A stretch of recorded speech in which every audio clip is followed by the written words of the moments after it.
یہ بات اگرچہ رائے گاہ تو نہیں ہے، فائدہ تو اس کا بھی ہے، لیکن کامل مسلمان بننا چاہتے ہو تو پھر حضور کی سیرت کو اپناؤ، سرکار دو عالم صلی اللہ علیہ وسلم کے کردار کو اپناؤ۔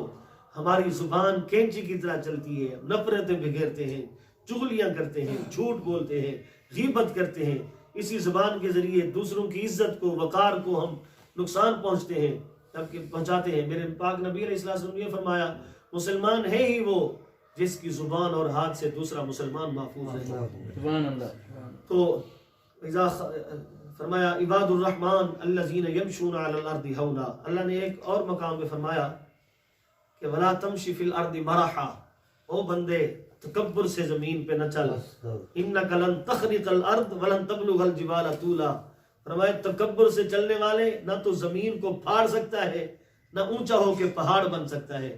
جتنا مرضی تکبر کرے تو نے انسان کا انسان ہی رہنا ہے۔